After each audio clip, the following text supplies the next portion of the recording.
Hey everybody, welcome back to the channel. Today we've got the Cat 4-5 race at the Merced Crit. This is part of a longer weekend where we've got Snelling the day before. That's a longer road race, which me and some of my teammates here participated in. It's about a 75-mile road race for the Cat 4 race.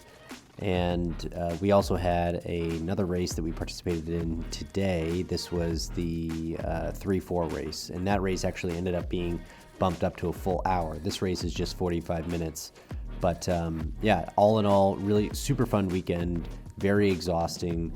We'll get into a little bit of how that played into our strategies for today. But today we're riding for Tehran.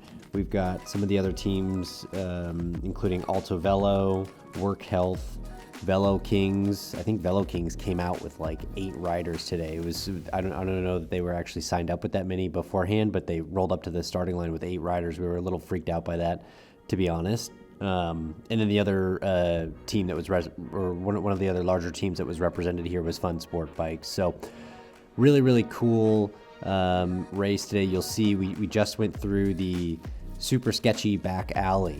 That's kind of the hallmark or the characteristic that's really notable for this course here. Otherwise, it's pretty much just a flat 4-corner crit, except for this crazy back alley. And the road surface, you can see, is a mix of pretty smooth, and then it goes into chunky, and then when we get into that back alleyway, it's like really chunky and gravelly, some potholes. There's water because it was raining all weekend. Fortunately, it wasn't raining today. There's a dumpster, there's cones. Sometimes there was literally traffic that came into the race. It was a little wild. But we survived. Fortunately, no crashes today. We did get some flats, including one of my teammates who flatted out kind of early on in this race, which was a little unfortunate. But with 5 people in the race, our goal was to try to chase down any breaks. The day before, we got burned pretty bad by Alto Velo, who played a pretty smart race, and they sent a flyer off with, I don't know, 28 miles to go. No one thought it was going to come back, or no one thought it was going to stick, rather, and it ended up sticking. And so today we really wanted to chase down all the break attempts that we could, and there were a lot of attacks. I think that there was something on the order of at least 12 or 13 attacks that were attempted today, and we'll get into a lot of those, which actually made this race much more exciting. But that's like the best way to create separation, and especially coming out of this alleyway here, it's just a lot of effort needed to be exerted in order to follow in this line here and make sure that you had really good pacing and drafting, rather. Coming out of this, you can see coming out super wide here, we actually see the first attack go off, and yeah, those guys are up the road, and everybody is hauling ass to get after them. So let's get into a little bit more of the attacks today and how they played out for the whole team. Not only were we trying to cover attacks, but some of us actually had some gas in the tank, even though we raced yesterday and wanted to actually make some attacks of our own. So here we see our teammate Thomas going up for a flyer up there, and he was just trying to get up and make something happen with that group up ahead. And you know, we're trying in some cases not necessarily to bridge, but to actually create a break.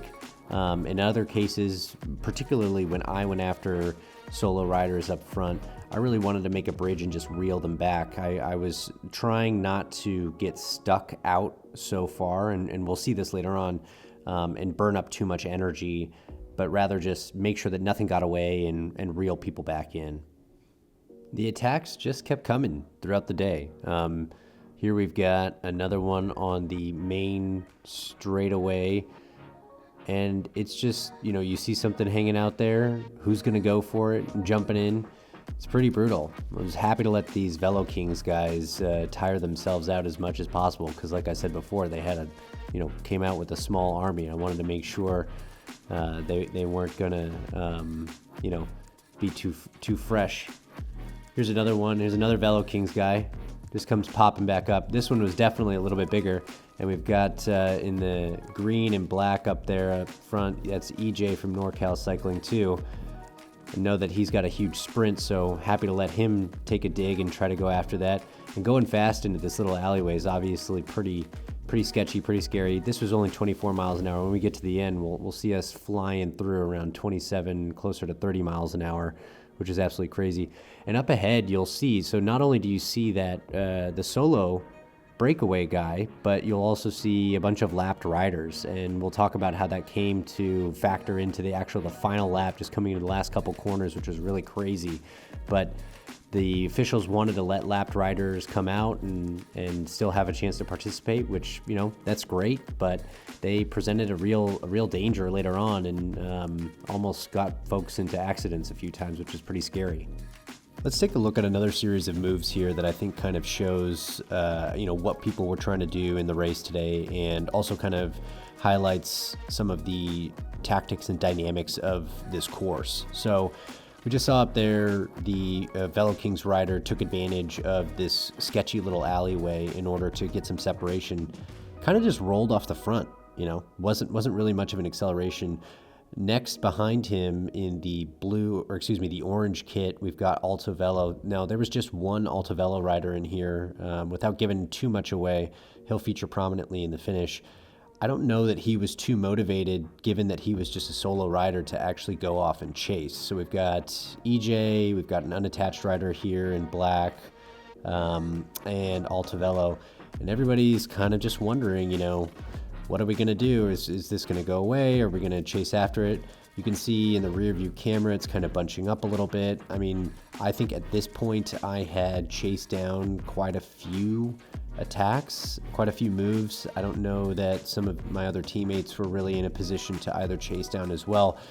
But in the back of my mind, I was just thinking, the day before this race, we got burned pretty badly by an attack just going off, and nobody really doing much about it. So I was hoping that somebody would actually make a move and try to go after this. And I think my prayers were answered pretty shortly here, but you can see a little bit of dialogue going on, and there goes the unattached rider, or excuse me, a different unattached rider.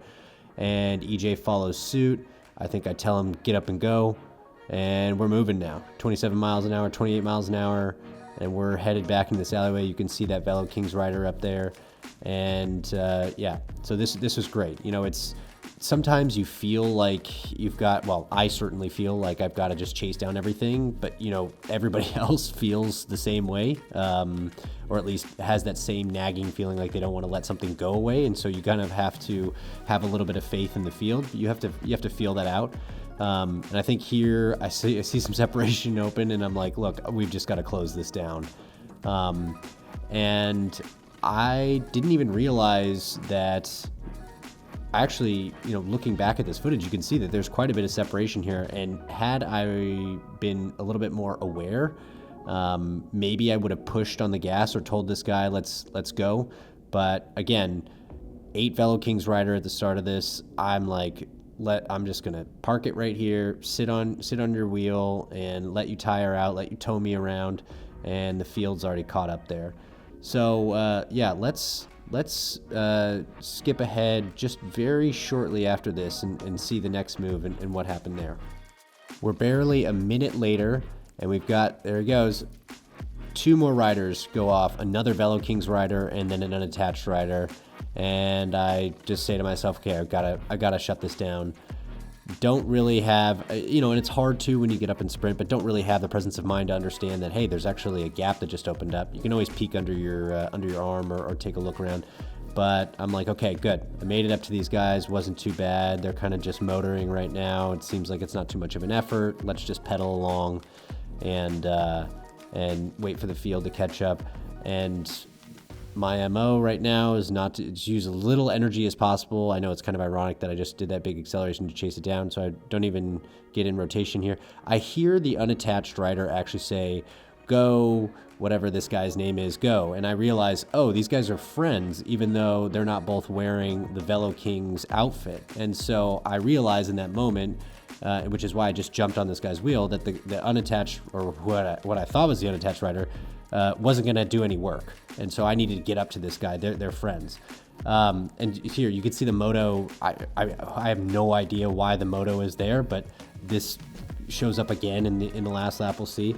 And so, I mean, looking back there's so much space and so much opportunity for us to actually do some work. And I just let it ride. This is something looking back on this, I think he even tried to flick me through, and I was like, no way, you've got too many teammates. I want to just tire you out. I regret not trying to make a better move out of this, because this is just a lot of distance here. Let's fast forward to the last couple laps and see how this one finished up. All right, we are in the second to last lap, and there is the final acceleration right there. There's the final attack. One of my teammates was up ahead. I hollered at him to try to chase that down. I don't know that he was able to do that, so I try to jump on this. And you can see that guy, that unattached rider in all black, he just made a big move up there. So we've got a small train here. It's getting strung out. We're up at 30 miles an hour. This is going into the bell lap right now. Lots of nerves, lots of anxiousness going in here. We've got EJ, Velo Kings, 2 Velo Kings riders, and Alta Velo, and behind it looks like we've got a fair amount of the field in there as well. Another Velo Kings rider. They were just swarming everywhere. And you've got, I'm thinking in my mind, 1, we've got to catch this guy, and 2, I've got to be in really good position going into this little back alleyway here, because once you shoot out of that alleyway, you've got to do a big effort, as we've seen, in order to stay in the draft. And okay, we're very close here. Make a pretty risky move there. And I actually apologize to the Alta Velo guy afterwards. That was pretty tight on the inside there. But we're going in here, and what do we find? 2 lapped riders and the moto, which totally screwed with a bunch of people's plans here in the final. But we get through there, and this is coming up on the last turn here. And we've got Alta Velo coming around. We've got good separation from the rest of the group, and very premature. We've got a long sprint, but people are getting up and we're sprinting. I don't have that great of a sprint, particularly after I did 75 miles the day before and covered a bunch of attacks a day. There's a guy I can tell, you can see in the rear camera, just coming up right on, and I'm trying, and pulled out 5th for the day. So, I'm happy with the result, with getting, in amateur racing, that gets you on the podium, at least in these races. So was happy for that. But all in all, fun, exciting, crazy race. Good weekend. But yeah, thanks guys so much for watching. We'll catch you on the next one.